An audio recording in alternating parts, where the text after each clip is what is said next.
Picture a family dinner. The veteran arrives, sits down, answers a few questions, and then quietly leaves the room. Not because anyone saw an emergency, not because a doctor was there with a clipboard. The family member simply noticed that crowded conversations had become difficult, and that leaving early had become a pattern. Months later, that moment may not appear anywhere in a service record or a medical chart. So, can a family member describe what happened? Yes, but the useful statement is not he was completely disabled by his condition. It is closer to, I watched him leave family dinners early beginning around the summer after he returned home, and I continued seeing that pattern. That difference matters. The strongest buddy statement is usually not the most dramatic statement. It is the most observable one. Welcome to the Veteran Benefits Reset Podcast, where we help veterans and their families better understand the VA disability benefits process, one step at a time. I'm your host, Cameron Burrell, a U.S. Army veteran and founder of VetBiz Media. Today, we're making buddy statements less confusing and more responsible. If you are filing a claim, reviewing an earlier decision, or helping a family member organize records, you may already have people who know part of your story. A spouse may know what changed at home. A former coworker may remember repeated breaks during a shift. A fellow service member may remember an event during training or deployment. The question is, how to put those observations into words without turning them into guesses, diagnoses, or promises. This is an educational discussion, not individualized legal or medical advice.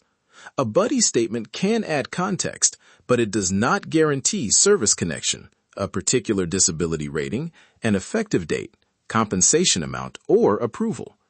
Verify current information through official VA resources and consider questions with a VA-accredited Veterans Service Organization, claims agent, or attorney when appropriate.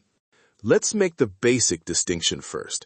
Lay evidence is information from someone's own experience. It can describe what a person saw, heard, did, or noticed over time. It can describe behavior, limitations, changes in routine, or symptoms that were personally observed. It is not automatically a medical opinion, and it is not a command telling the VA what conclusion to reach. For example, a family member can say, "Before service, my brother played basketball with his children every weekend. After returning home, he stopped joining them because he had difficulty moving and needed to rest." That is an account of activities and change. The writer is describing what they observed. That does not mean a family member's statement is automatically weak. A listener might hear the word lay and think, then my spouse's statement will not matter. That is not the point. A spouse may be the person with the clearest view of daily life. The point is that the value comes from what the spouse personally observed, not simply from the title of spouse. Let's use a general example. We'll call her Maya. Maya served, returned home, and later began reviewing her records. Her sister did not witness every event during service. She cannot explain a medical diagnosis, and she cannot determine the outcome of a claim. But she did see Maya before and after service. She saw what happened at family gatherings, during household projects, and when Maya tried to return to work. That gives Maya's sister a real question to answer. What did I personally see, and when did I see it? Not what do I think caused everything, not what result should the VA reach, just what did I observe, and how did the pattern change? Start with the writer. Who are they? How do they know the veteran? And what period of time did they share? A spouse might explain that they lived together for 15 years. A supervisor might say they worked the same shift from 2018 through 2020. A fellow service member might identify a shared assignment or duty period as appropriate. Then move to the part that matters most. What did that person actually see? Specific actions are easier to understand than broad labels. He was always in terrible shape leaves the reader searching for meaning. Did he stop climbing stairs? Did he need to sit down during a short walk? Did he ask someone else to carry objects he used to handle? For mental health concerns, the same principle applies. A writer might describe someone leaving crowded events early, checking doors repeatedly, withdrawing from conversations, sleeping poorly, or struggling with familiar tasks. Those are observations. The writer should be cautious about diagnosing post-traumatic stress, depression, anxiety, or another condition unless they are qualified and specifically providing a professional opinion. Timing helps the reader understand the story. Exact dates are useful when remembered, but memory is not perfect. Maybe the writer remembers that the changes began during the summer after discharge, shortly after a particular assignment, or around the time the veteran changed jobs. An honest estimate is better than an invented date. I do not remember the exact date is a responsible sentence. And what changed in ordinary life? Did the veteran stop attending activities, need help with tasks, miss work, change positions, take more breaks, or communicate differently? Impact does not have to sound dramatic. A pattern of smaller changes can explain a history more clearly than one oversized claim. Now, let's edit a weak sentence together. Suppose Maya's sister writes, "My sister has had severe problems since the Army. Her condition affects everything, and she cannot function normally." I understand the concern behind those words, but listen to how many questions they create. What problems? Which condition? When did they begin? What does everything mean? We can replace the labels with what the sister actually knows. She might write, "I am Maya's sister.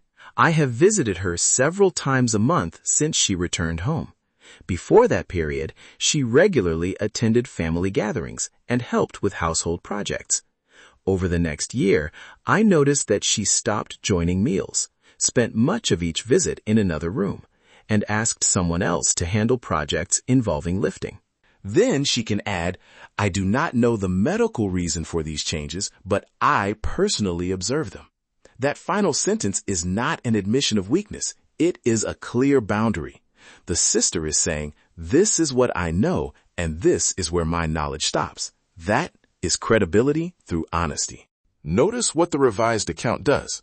It identifies the writer. It explains the relationship. It gives a general timeline. It compares earlier and later activities. It describes concrete behavior. And it avoids promising a diagnosis, a service connection finding, or a particular rating. The statement adds context without pretending to be something it is not. There is another important test. Does the statement sound like the writer? If several statements use identical wording, identical paragraph structure, and identical legal phrases, pause there.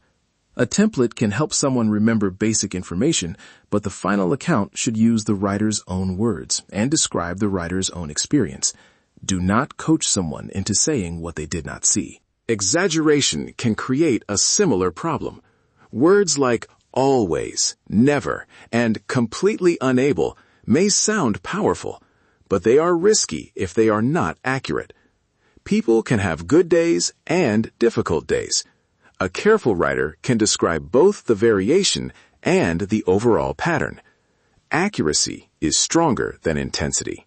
Speculation is different from observation, too. A friend may believe a veteran's back pain came from one specific incident. The friend can describe the incident they witnessed, what the veteran said at the time, and what changed afterward. But the friend should be cautious about declaring the medical cause. Seeing an event is not the same as proving its medical significance. What if two people remember the same event differently? That does not automatically mean someone is dishonest. Memory can vary, especially over many years. But if there is a major conflict about dates, duties, or symptoms, make a note of it. Do not try to smooth it over by rewriting someone's experience. Discuss the question with an accredited representative when appropriate. Also remember the limit of first-hand knowledge. If someone only heard about an event from another person, that is different from personally observing it. The writer can say, "The veteran told me about the incident," if that is relevant and accurate, but they should not present a second-hand story as if they were standing there. Now let's make the organization step very small. Before the next episode, open a document or notebook and create 4 columns: writer, relationship, time period, and first-hand observations. List no more than 3 possible writers. Do not ask anyone to exaggerate. Do not ask them to use legal language. For now, simply record what each person may honestly be able to describe. For example, former coworker, worked together from 2018 to 2020, remembers frequent breaks, difficulty standing during long shifts, and a change in attendance. That is an inventory entry. It is not the entire claim, and it is not an argument. It is a map showing where first-hand information may exist. Keep the statements and the inventory organized with the rest of the record. Use clear file names, keep an original copy, and make a backup. Note what period each statement covers, and whether it relates to a service record, medical record, employment record, or personal timeline. You are not trying to force every document to say the same thing. You are trying to understand what each document actually contributes. Before anything is submitted, ask yourself a few questions. Does the writer personally know the information? Are the observations specific? Are dates exact when remembered and approximate when necessary? Does the statement use the writer's own voice? Does it avoid diagnosis, medical causation, legal conclusions, and promises? And does it fit into the larger timeline without asking the reader to guess?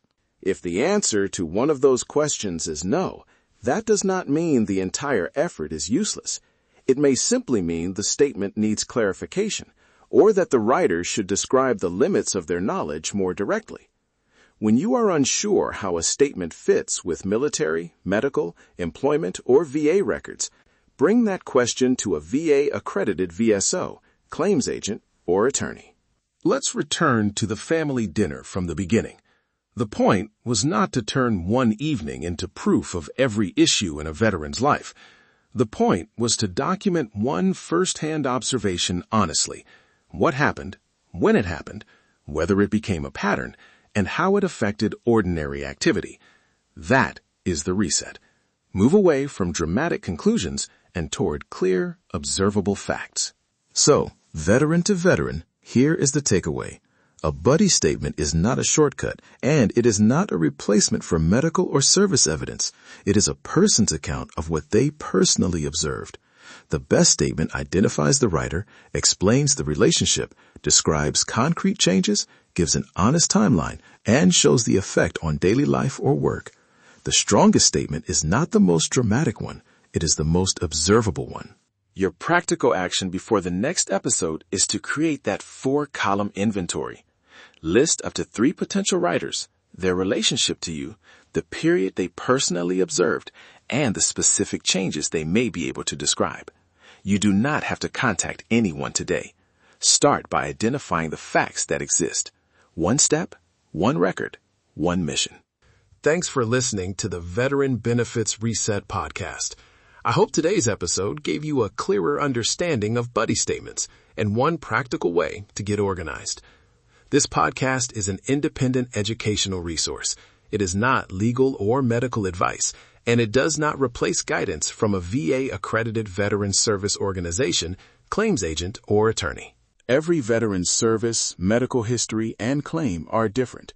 Verify current information through official VA resources and seek accredited help when appropriate. If this episode was useful, follow the podcast, leave a review, and share it with another veteran, family member, or caregiver who could benefit. Facts over frustration.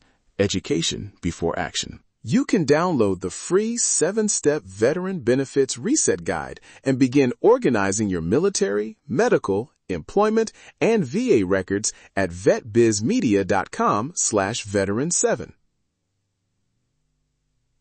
Thank you for listening to the Veteran Benefits Reset podcast. Your service did not expire. Your story is still worth reviewing. Stay organized, stay informed, and take the next responsible step.